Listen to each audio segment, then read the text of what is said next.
নমস্কাৰ টাইমেটলৈ স্বাগতম মই অভিলাষ আৰু লৈ আহিছো এটা গুৰুত্বপূৰ্ণ খবৰ ষ্ট্ৰেইট অফ হৰমুজতকৈ অত্যধিক গুৰুত্বপূৰ্ণ জলপথ বন্ধ কৰাৰ পৰিকল্পনা চীনৰ আৰু চীনৰ এই পৰিকল্পনাৰ পিছতে বিশ্বৰ হাহাকাৰ লাগিছে বিশেষকৈ আমেৰিকা চিন্তাত পৰিছে কিয়নো চীনে যদি সঁচাকৈ দক্ষিণ চীন সাগৰত ব্লক কৰে তেন্তে পুনৰ এবাৰ ভয়াবহ পৰিস্থিতিৰ সন্মুখীন হ'ব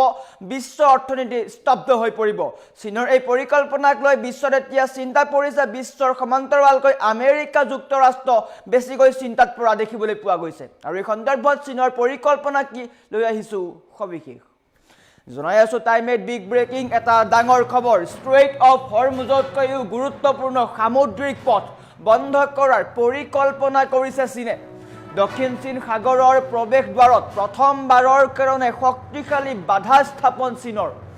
চীনৰ নতুন পদক্ষেপত আমেৰিকা ফিলিপাইনছ আৰু জাপানৰ মাজত হাহাকাৰ পৰিস্থিতিৰ সৃষ্টি হৈছে ৰয়টাৰে প্ৰকাশ কৰা উপগ্ৰহৰ চিত্ৰত ধৰা পৰিল দক্ষিণ চীন সাগৰৰ সামৰিক তৎপৰতা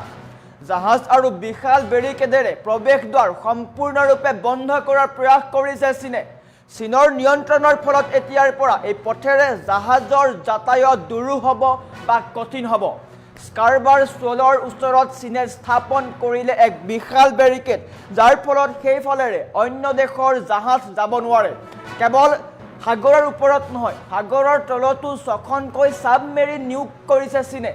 সমগ্ৰ গেটৱেটো নিজৰ দখললৈ অনাৰ বাবেই চীনৰ এই সামৰিক অভিযান দক্ষিণ চীন সাগৰত থকা সমগ্ৰ জলপথ বন্ধ কৰিছে চীনে সামৰিক দিশৰ উপৰি বিশ্ব বাণিজ্যৰ বাবে অতিশয় গুৰুত্বপূৰ্ণ সাগৰীয় পথটো চীনে পথটো যদি অৱৰোধ কৰে তেন্তে বিশ্ব অৰ্থনীতিটো ভয়ংকৰ প্ৰভাৱ পৰিব পাৰে ফিলিপাইনছৰ দাবীৰ মাজতে চীনৰ দপদপনিয়ে অঞ্চলটোত সৃষ্টি কৰিছে যুদ্ধৰ আশংকা চীনৰ নিৰাপত্তাৰ মাজতো দক্ষিণ চীন সাগৰৰ এই আধিপত্যই এতিয়া বিপদৰ সংকেত দিছে বিশেষকৈ বিশ্ব অৰ্থনীতি স্তব্ধ হ'ব নেকি বুলি এতিয়া সকলো সংকেত পৰিছে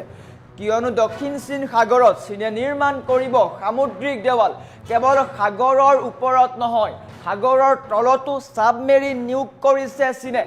এটা গুৰুত্বপূৰ্ণ খবৰ মধ্যপ্ৰাচ্যৰ যুদ্ধ চলি আছে ষ্ট্ৰেইট অফ হৰমুজৰ ভয়াবহ পৰিস্থিতি চলি আছে আৰু তাৰ মাজতে বিশ্বকপুৱা ভয়ংকৰ পৰিকল্পনা কৰিছে চীনে বন্ধ কৰিব পাৰে দক্ষিণ চীন সাগৰত থকা সামুদ্ৰিক জলপথ আছে সেই জলপথ যদি চীনে বন্ধ কৰে তাৰ ফলত কেইবাখনো ৰাষ্ট্ৰৰ বৃহৎ লোকচান হ'ব বিশেষকৈ ফিলিপাইনছ জাপান আৰু আমেৰিকাৰ লোকচান হ'ব যাৰ কাৰণে চিন্তাত পৰিছে আমেৰিকাৰ ৰাষ্ট্ৰপতি ডোনাল্ড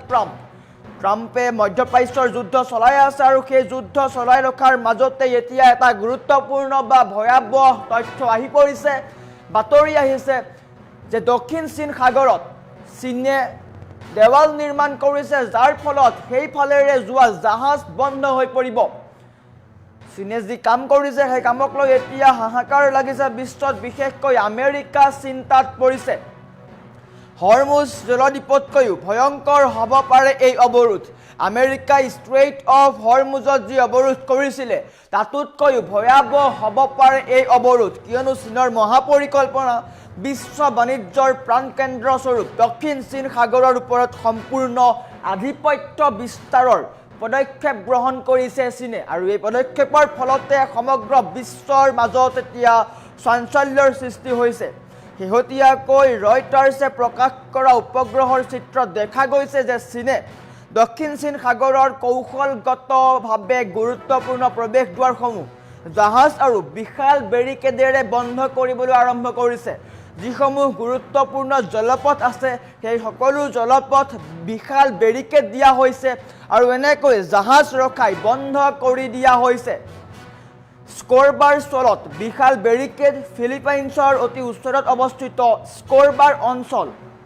চীনে প্ৰায় 380 মিটাৰ দীঘল আৰু শক্তিশালী বেৰিকেড স্থাপন কৰিছে এই বেৰিকেডৰ উদ্দেশ্য হৈছে ফিলিপাইনছৰ মাছমৰীয়া আৰু নৌসেনাৰ জাহাজক এই অঞ্চলত প্ৰৱেশত বাধা দিয়া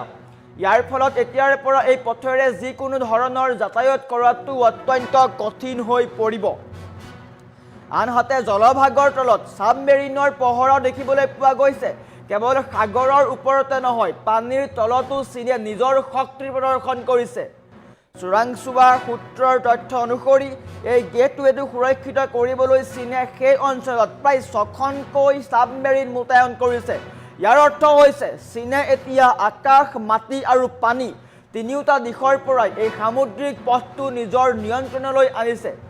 বিশ্ব বাণিজ্য আৰু অৰ্থনীতিলৈ বিপদ আহিছে। ইয়াৰ ফলত মন কৰিবলগীয়া আটাইতকৈ কথাটো হৈছে যে ষ্ট্ৰেইট অফ হৰমুজতকৈ এই পথটো বিশ্ব বাণিজ্যৰ কাৰণে অধিক গুৰুত্বপূৰ্ণ। প্ৰতি বছৰে এই পথেৰে প্ৰায় $3 ট্ৰিলিয়ন অধিক বাণিজ্যিক সামগ্ৰী আদান প্ৰদান হয়। চীনৰ এই অৱৰোধে বিশ্ব যোগান শৃংখলাত ব্যাহত কৰিব পাৰে। তেল আৰু গেছ পৰিবহণত বাধা আহিলে বিশ্বজুৰি ইন্ধন বা মূল্য এইসমূহৰ মূল্য বৃদ্ধি হ'ব পাৰে। যদি চীনে এনে কাণ্ড কৰে তেন্তে তেল আৰু গেছ পৰিবহণত বাধা আহিব আৰু তাৰ ফলতে বিশ্বজুৰি ইন্ধনৰ মূল্য বৃদ্ধি হোৱাৰো সম্ভাৱনা প্ৰকট হৈ পৰিছে। এতিয়া চিন্তাত পৰিছে আমেৰিকা, ফিলিপাইনছ আৰু জাপান। চীনৰ এই দপদপনিয়ে অঞ্চলটোৰ আন দেশসমূহকো চিন্তিত কৰি তুলিছে। নিজৰ দেশৰ বা নিজৰ বিশেষ অৰ্থনৈতিক অঞ্চলত চীনৰ এই অনুপ্ৰৱেশক লৈ ফিলিপাইনছে তীব্ৰ প্ৰতিবাদো সাব্যস্ত কৰিছে। আনহাতে ইণ্ডো পেচিফিক অঞ্চলত চীনৰ বৰ্ধিত শক্তিক প্ৰতিহত কৰিবলৈ আমেৰিকাই ফিলিপাইনছ আৰু জাপানৰ সৈতে সামৰিক সহযোগিতা বৃদ্ধি কৰিছে। আনহাতে জাপানৰ বাবেও এই সামুদ্ৰিক পথটো সুৰক্ষিত থকাটো অতি প্ৰয়োজনীয়, কিয়নো তেওঁলোকৰ বেছিভাগ আমদানি এই পথেৰে আহে। এতিয়া প্ৰশ্ন উত্থাপন হৈছে যুদ্ধৰ সংকেত নে কূটনীতি।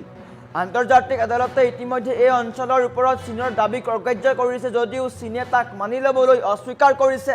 চীনৰ এই নীৰৱ অথচ অতি আক্ৰমণাত্মক পদক্ষেপে এতিয়া দক্ষিণ চীন সাগৰক এক সামৰিক আউটপোষ্টলৈ ৰূপান্তৰিত কৰিছে। যদিহে আমেৰিকা আৰু ইয়াৰ মিত্ৰ শক্তিয়ে এই বেৰিকেড ভাঙিবলৈ চেষ্টা কৰে তেন্তে ই এক ভয়ংকৰ সামৰিক সংঘৰ্ষৰ সূত্ৰপাত কৰাৰো পূৰ্ণ সম্ভাৱনা আছে। দক্ষিণ চীন সাগৰৰ এই শেহতীয়া স্থিতিয়ে এতিয়া ভয়াৱহ ৰূপ লৈছে আৰু ভয়ংকৰ যুদ্ধৰো আশংকা কৰা হৈছে, কিয়নো চীনৰ এই বেৰিকেড যদি আমেৰিকাই ভাঙিবলৈ বিচাৰে তেন্তে পুনৰ এবাৰ ভয়াৱহ যুদ্ধ হোৱাৰ সম্ভাৱনা আহি পৰিছে আৰু ইয়াৰ পিছতে হয়তো মধ্যপ্ৰাচ্যতকৈও ভয়াৱহ পৰিস্থিতি হ'ব পাৰে এই অঞ্চলটোত।